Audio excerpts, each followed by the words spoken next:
Alors, aujourd'hui, correction des exercices concernant les régimes transitoires en mécanique, faisant intervenir les ressorts. Donc, c'est un exercice qui se situe dans le TD 5, oscillateur amorti en régime apériodique.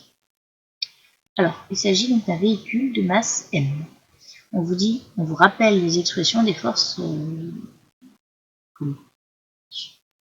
supplémentaires qui s'exercent. Alors, ce sera certainement pas rappelé dans les sujets de concours. Là, c'est parce que le TD, j'avais mis cet exercice dans un TD, vous avez remarqué, où vous n'aviez pas encore fait le cours sur ces forces-là. Donc évidemment, ça ne sera pas rappelé. Tout comme la question 1, là où on vous dit, après avoir défini le système, etc., etc. On ne sera certainement pas rappelé. Alors justement, donc, commençons par définir le système.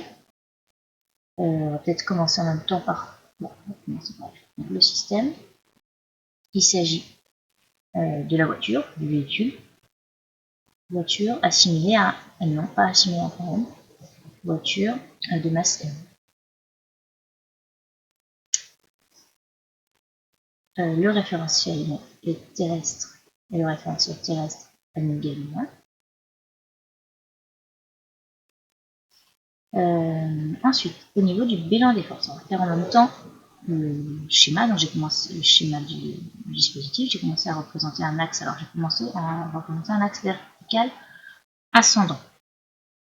Pourquoi? Parce que la voiture, alors comme ça, on va représenter avec si ça va être aussi rapide, hop, le véhicule, donc ce sera une masse comme ceci, dont le centre de gravité est situé en M, comme ceci, et on va repérer donc l'altitude de ce point M. Donc l'axe, là je vais appeler cet axe-là l'axe Z, un vecteur unitaire UZ, vertical ascendant. Et donc cette masse-là est reliée à deux dispositifs. Alors, un ressort, voilà, et un dispositif, alors les deux donc sont reliés, et à un dispositif d'amortissement fluide. Voilà, un piston,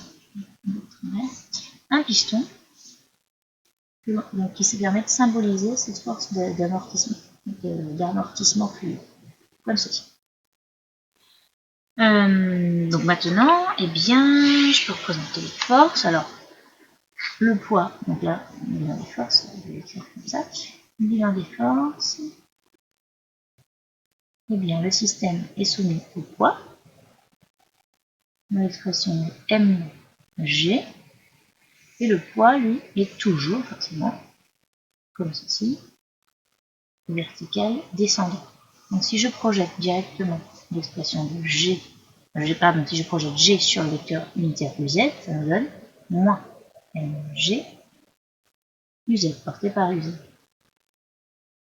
Autre force à laquelle le dispositif est soumis, c'est la force de rappel élastique. Alors l'expression est écrite au-dessus, je vais la réécrire explicitement, F du ressort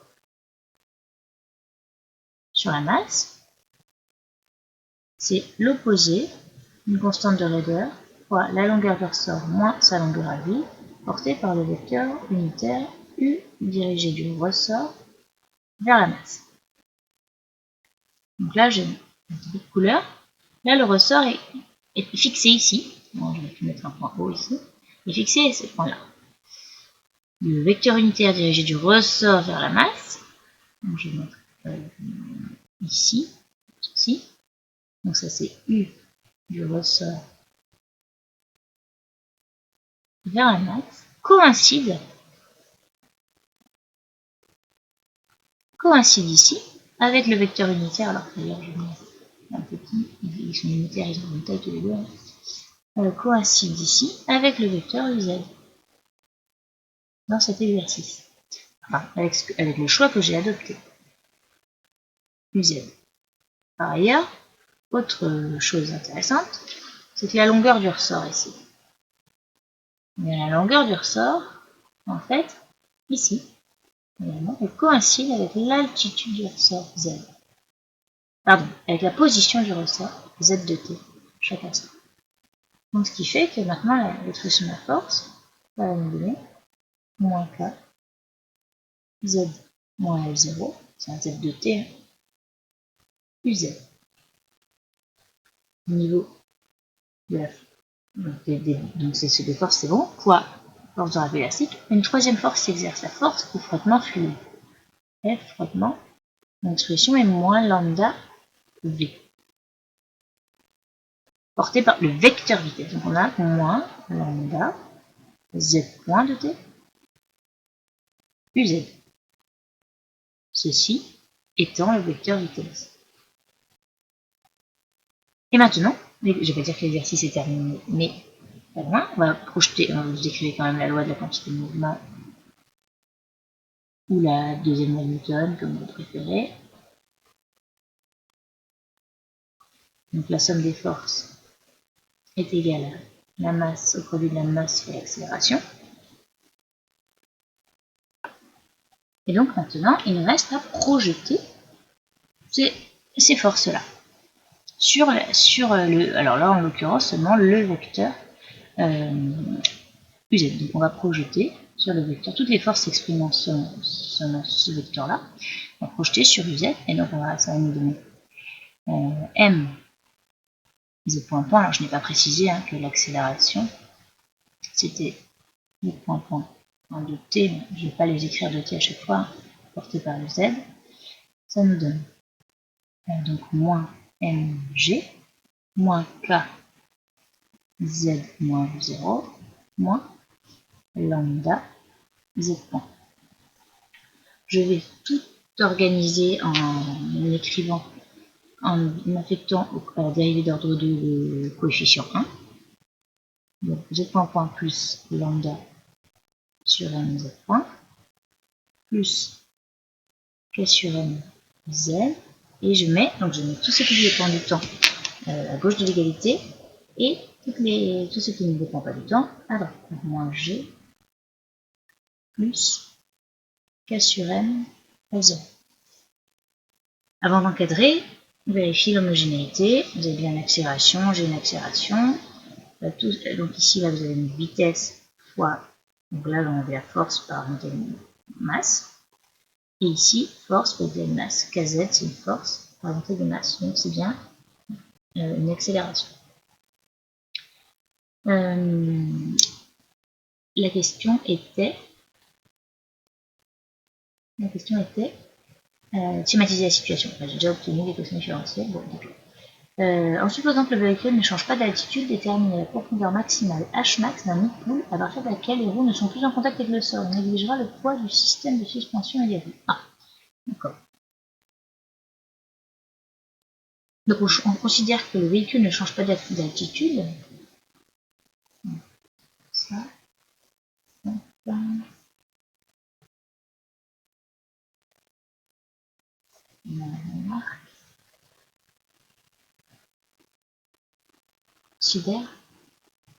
Considère que le véhicule change pas d'altitude.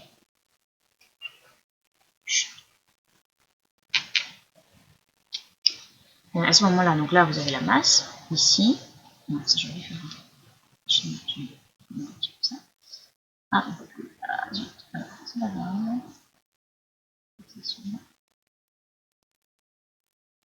Ça. Donc, on va voir un pool quand même. Comme ça. Hop. On fait dans cela.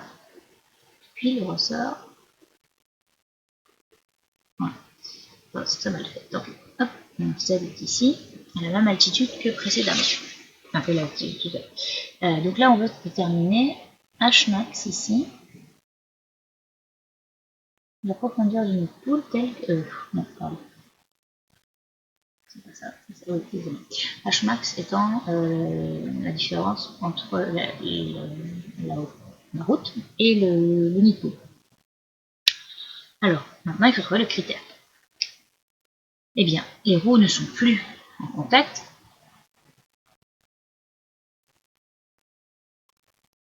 Ils sont plus en contact avec le sol. Ils sont plus en contact avec le sol. Si Z ec, parce que justement là on a ZEC en fait, ZEC plus Hmax supérieur à L0. L0 étant la longueur à vide.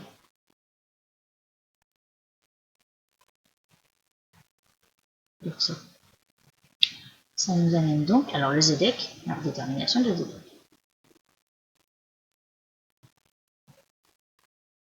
Je vais revenir sur la page précédente. Là, j'avais une l'équation. ZEC est tel que l'accélération est nulle, telle que la vitesse est nulle. C'est la position du véhicule telle que la vitesse, sa vitesse et son accélération sont nulles. Donc on a K sur M ZEC également G plus K sur M L0. Autrement dit, ZEC égale L0 moins MG sur K. Avant d'encadrer, là encore, je vais encadrer toute l'équation quand même, important de la voir. Comme c'est important aussi d'avoir ZEC encadré. Au moment où j'encadre, vous devez vérifier d'une part l'homogénéité, le ZEC, donc ça c'est bon, une longueur, une force divisée par une constante de Röder, c'est bien une longueur, mais aussi la cohérence. Si on revient au schéma, ici, on tient ZEC inférieur à L0, c'est normal, le poids écrase le ressort. Donc il faut bien que vous ayez inférieur à L0, je n'ai pas envie de mettre, je l'ai écrit, hein, ouf. Si vous aviez trouvé une expression différente, un commentaire différent, une conclusion différente, eh bien c'est que vous êtes trompé quelque part, forcément. Donc maintenant, ZEC, eh bien je peux réécrire. Donc il s'agit de ZEC, il y a donc L0 moins MG sur K, ça vient ici. Et donc maintenant, je réécris ici L0 moins MG sur K plus Hmax supérieur à L0, ce qui implique que Hmax devenir inférieur à mg sur k. Alors, là encore, vérifier la cohérence. Heureusement qu'on trouve bien que la profondeur du nucléus doit être inférieure à une certaine valeur limite, critique. Enfin, limite, pardon. Question 3, une question sur alpha. Quelles conditions sur alpha, k et m? Ah, ça va pas. Pourquoi j'ai mis lambda? Mince, il faut dire que j'ai au début, effectivement, c'était en alpha. Et bien, ce n'est pas grave, on va le corriger quand même. Je vais mettre en rouge ça, parce que donc alpha. On remet et ça, on remet. Donc, dans le PDF, vous verrez qu'il y a alpha. Donc, ouais, ça tombe bien que l'équation soit là. Le régime doit être apériodique, autrement dit, le retour le plus bref à l'équilibre, et bien ça veut dire que le discriminant, ou le cours, doit être égal à 0. Donc, vous avez, j'aurais écrit le polynôme caractéristique associé, on n'est pas obligé, caractéristique associé à l'équation que je n'ai pas notée, je peux une, à une, donc c'est r carré plus alpha sur n, r plus k sur n égale 0, delta égale donc alpha sur n au carré moins 4 k sur n égale 0. Voilà, pour que le régime soit apériodique. Je vais corriger. Pour que le régime soit périodique. Question suivante. Maintenant, on pose lambda égale... Ah, pardon, c'est ça que j'ai survolé. Lambda égale alpha sur m, oméga 0 carré égale k sur m, on suppose que t égale 0, m est lâché en x0 sans vitesse initiale. Pourquoi j'ai fait x maintenant? On ne parlait pas de z plutôt avant. Rien du tout, on nous parlait de rien du tout, et c'est moi qui ai appelé ça z. Bon, Et bien celle-là n'est pas grave, je l'appelle Z. Et en tout cas, Z0. Il n'y a pas de notation, je n'ai pas été... Bon, j'avais pris des notations qui n'étaient pas les bonnes, ça n'est pas grave. Donc maintenant, résolution, donc de l'équation. Résolution de. Alors, maintenant qu'on a la A, maintenant on a la lambda. Donc ça nous donne en fait z point plus lambda 0 moins plus oméga 0 carré z égale oméga 0 carré L0 moins G sur K.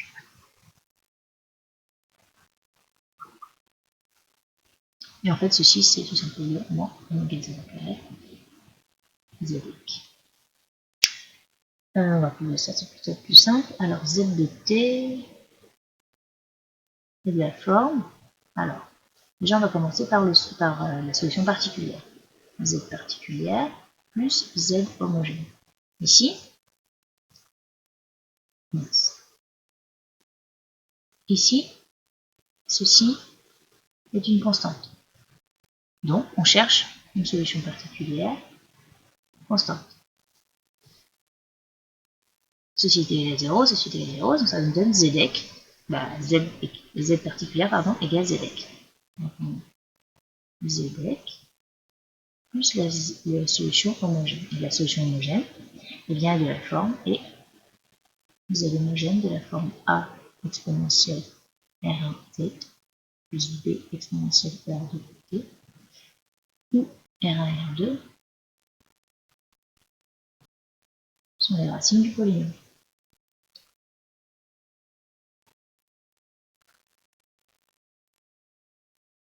Ah, je suis bête, j'ai écrit 0. N'importe quoi tout à l'heure. Pour que le régime soit apériodique et non pas critique. Je me souviens d'avoir écrit une bêtise. Apériodique, on veut que le discriminant soit supérieur à 0. Je fais n'importe quoi. Heureusement que vous n'avez pas lu. Alors, le polynôme caractéristique. Eh bien, donc on va les laisser comme ça. On a tout simplement R1 égale c'est moins lambda sur 2 plus ou moins racine carrée de lambda carré moins 4 lambda carré sur 4. Est-ce que j'ai rejoint sur 4 sur 2? Bah, c'est le même, mais c'est sur racine de 2. Sur racine de 4 sur 2. Hop. Sur 2. Et donc R1, R2, ceci. Je ne vais pas les réécrire.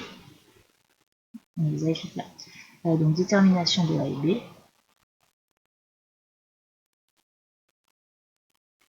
Et A et B sont faites à l'aide des conditions initiales. On sait que Z de 0 égale Z0 et Z.0 égale, donc sans vitesse initiale, 0.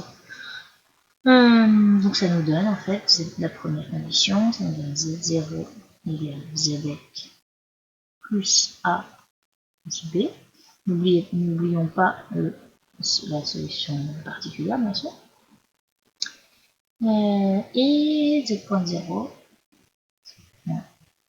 de 0, ce que je le fais directement, oui, il est 0 égale, donc là je dérive cette expression ci, il me reste R1A plus R2B en Z égale 0, on fait des exponentielles qui sont égales à 1. Ça me donne donc, par exemple, qu'est-ce qu'on peut faire là, B égale,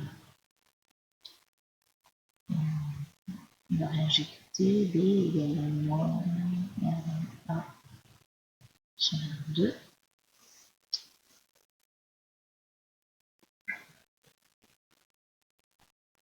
Et donc, ça nous donne, on injecte dans la première, on avait A plus B plus Z.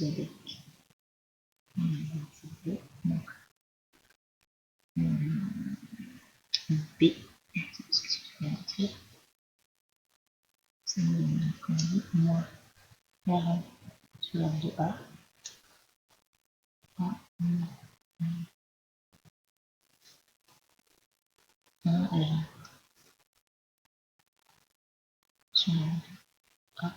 c'est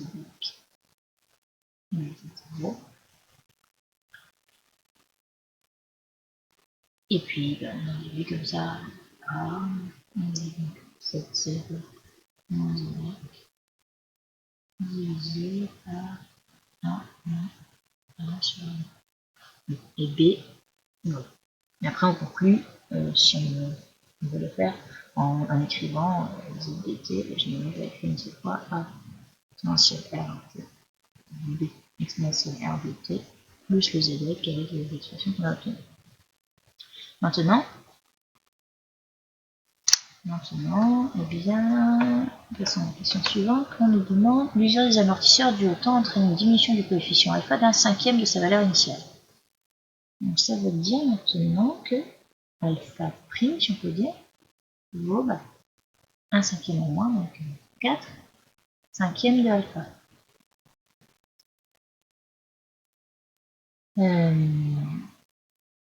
Maintenant, donc si on a dit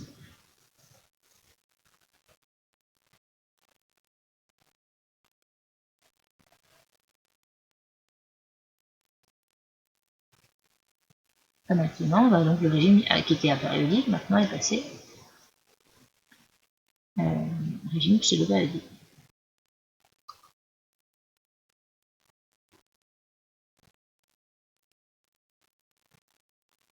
Un trou d'un chaussée écarte le ressort à sa position d'équilibre d'une longueur h0 en considérant que la vitesse initiale est nulle en h0 déterminée. On a encore z de t que je vais agir. Déterminer le temps nécessaire pour que les oscillations du véhicule deviennent négligeables.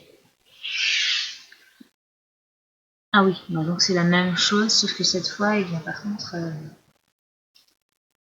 la solution n'est pas la même, donc c'est une z de t avec de la forme a cos oméga t plus b sin oméga t exponentiellement lambda sur 2t où oméga c'est la partie imaginaire de la racine.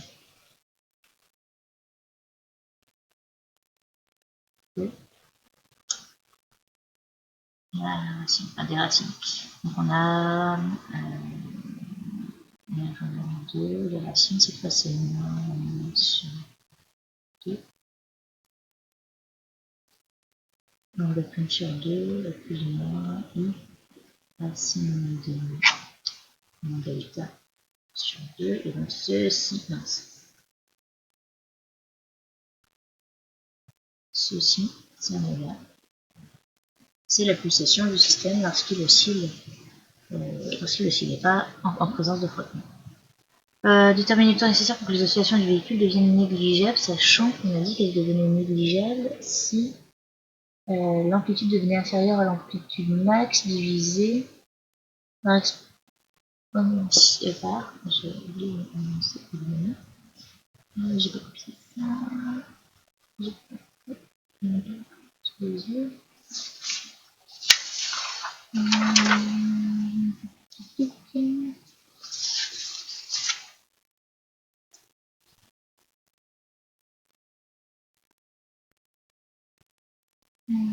Si c'est ça, exponentielle 10. Bon, donc là c'est une question. Pardon. C'est une question. On l'a fait pas des dizaines de fois, mais on cherche le temps au bout duquel A max, A à l'instant T devient inférieur à A max divisé par. On cherche le temps T1 si on veut tel que Z de T1. Z de T1 égale juste pile LZ max, à cet instant-là, et bien l'amplitude max divisé par comme ceci, et Z max, et bien Z max on l'obtient. Alors là encore, il faut qu'on ait les expressions dérivées, on va gérer avant. Effectivement, la solution, on va le faire, hop, et z de t. Donc, on a dit que c'était A cos oméga B. Ce sont des questions qu'on a déjà traitées à plusieurs reprises en électricité. Ensuite, on a de t, z point de t égale moins sinus oméga t plus b oméga cos oméga t expansion oméga sur t moins sur 2 a b sin t exponentielle moins oméga sur 2 de t. Donc z point de 0 égale 0 et z de 0. Z de 0 égale A égale, on avait dit, H0. Non, pardon. Il manque le, voilà, il manque le plus évêque. Plus évêque. A plus évêque égale H0. Donc on a dit A H0 moins évêque. Et 7.0 égale B égale A égale sur la qui donne B égale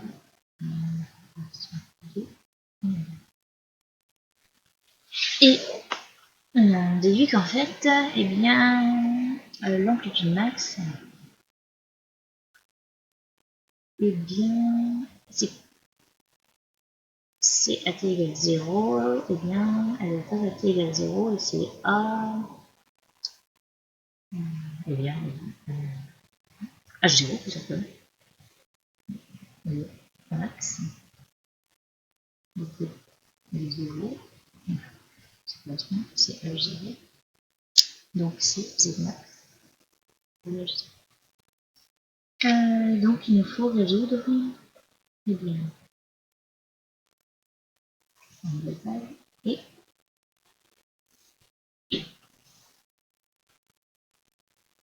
il faut résoudre H0 divisé par exponentielle de max égale H0 exponentielle lambda T1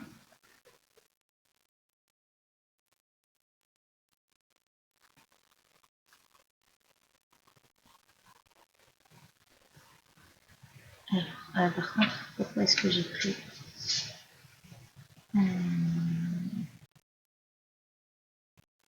peut-être expliquons ici, parce qu'on a les deux termes quand même, on a ces deux termes ici. Et globalement, en fait, on a lambda, on a A en facteur. Lambda sur 2 oméga est du même ordre. Alors, on va faire le calcul pour savoir le forcément inférieur à G. Donc le terme dominant va être le terme en cosinus. On va pouvoir négliger ce terme-là, étant donné qu'on a de toute façon, quoi qu'il arrive, le terme maximal atteint en T0, pardon, qui provient du cosinus. Quoi qu'il arrive, le B, on va voir, il est proportionnel à A, à lambda, à l'oméga, et donc il va être, il ne va pas en...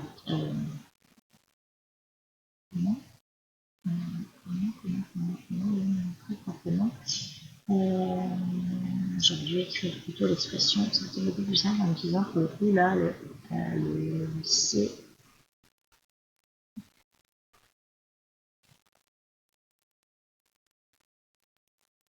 cos oméga t plus U, c'est cos oméga t plus U. Bon, c'est pas forcément très important que je le démontre là. L'idée c'était encore que vous obteniez, parce que c'est très souvent demandé, T1, donc égal à eh bien, donc vous appliquez la fonction ln lambda fois 10 tout simplement. Fois 10, c'est ça. Et lambda, c'était le cas sur et le 10 sur alpha, sauf qu'on n'a pas le alpha, donc on ne peut pas déterminer la durée. Et dernière question. On considère désormais que la force d'amortissement est négligeable devant les autres forces. Que devient l'équation différentielle? Je vais réécrire l'équation différentielle.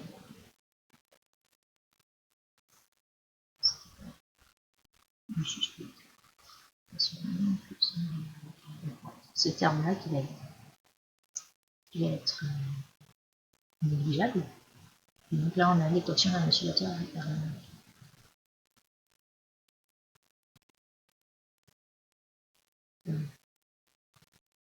harmonique. Résoudre l'équation différentielle en considérant que la vitesse verticale est nulle en h0, tracer l'évolution de x, la trace z et v sur un même graphe commentaire.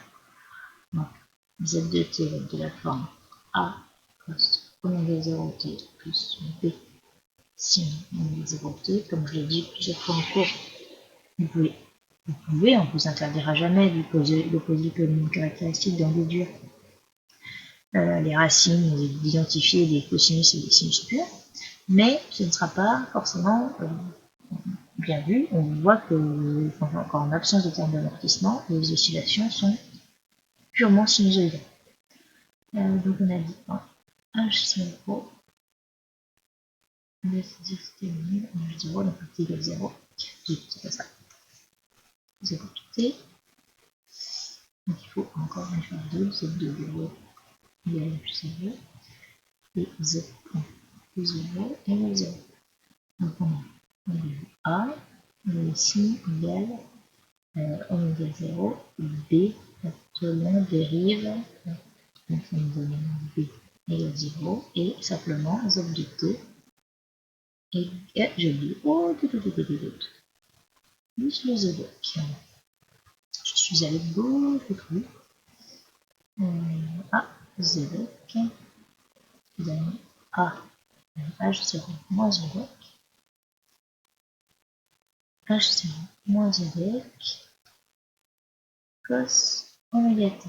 Pour ce qui est de z point de t, c'est donc moins h0 moins z, oméga 0, sinus oméga t. Et donc on vous demande de tracer l'évolution de l'un et de l'autre. On a déjà fait ça, mais ça va être quand même de commenter à nouveau. Le fait que les deux sinus soient, alors ce sera pas très joli, soit déposés de pi sur 2. Donc H0 moins 0, autour de H0 moins 0, H0 aussi. On a simplement sur les valeurs de H0.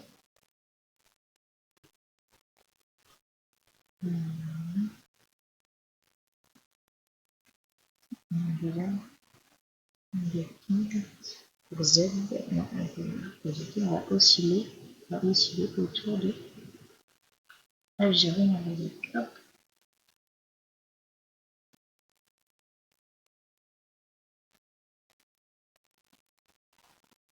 Je mets des pointillés, ce n'est pas grave. Donc on prend cosinus. Très mal fait. Mince. Ça, et c'est encore plus mal fait.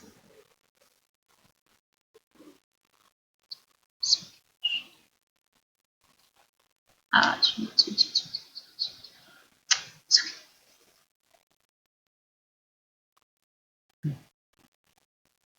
Non, bon.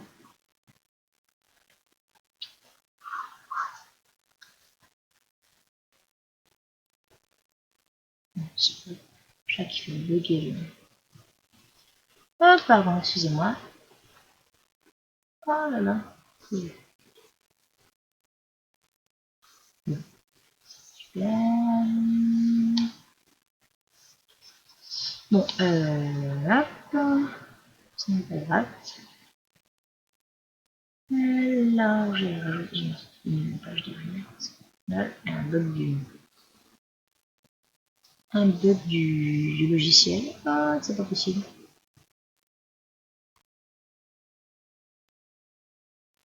Bon, alors, j'arrête vite l'enregistrement.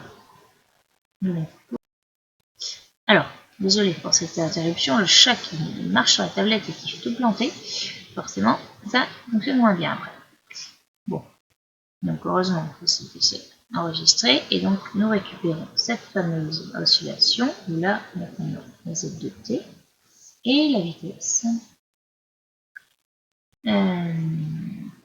Non, justement, hop, je fais un sinus là, un cosinus, hop, un cosinus, H0 ici.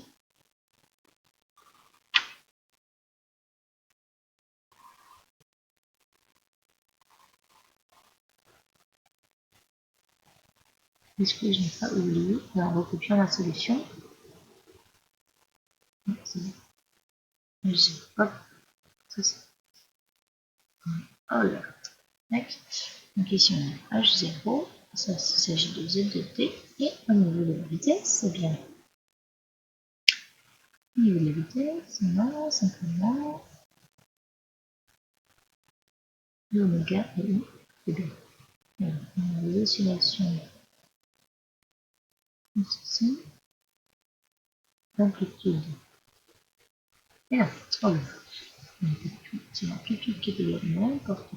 Je me reprends, je fais n'importe quoi, c'était très bien de planter. Les oscillations se font autour, il n'y a pas de décalage. Qu'est-ce que j'ai fait? J'ai oublié de rajouter le ZX dans le A. C'est pour ça que ça ne va pas. Donc ici, ajout, je le mets en rouge. J'ai oublié. Juste le ZX ici. Voilà, donc l'amplitude c'est bien H0 moins ZX, par contre l'oscillation s'effectue autour de ZX. Donc, peut-être le centre. Parce que sinon, la différence. Voilà, donc là on a ZX. Ici, part de H0. Et l'amplitude en fait, l'amplitude, c'est bien H0 moins ZX. Ah, quand on rouge, on bleu, ici, H0 moins ZX, c'est l'amplitude ici, ceci. Voilà. Et maintenant, par contre, au niveau de la vitesse, on a une amplitude qui est un sinus. Donc, je vais essayer de faire ça correctement. Maximum. Donc, pas la même amplitude. Hein. Je vais être plus grand, mais plus c'est grand. C'est mieux, donc voilà. Maximum. Donc là, hop. Là. Donc, on voit bien, donc on voit le déphasage ici, max. Ici, max quand c'est nul. Celui-ci est nul. La vitesse est extrémale lorsque le décalage par rapport à la position d'équilibre est minimale. C'est la masse qui passe en fait, si on veut. Donc ça c'est des donc déphasage, décalage temporel. Pour l'instant, on voit simplement le décalage temporel de une demi-période, décalage. Pardon, d'un quart de période, T sur 4, et le déphasage, donc là je parle d'angle, de pi sur 2. Déphasage entre un sinus et un cosinus vient de pi sur 2. Bon, voici donc la fin de corriger de cet exercice en régime apériodique. Veuillez m'excuser pour les diverses interruptions et cafouillages qui ont été faits. Eh bien, nous enchaînons sur la vidéo sur la correction de l'exercice où vous avez une mâche reliée à deux ressorts.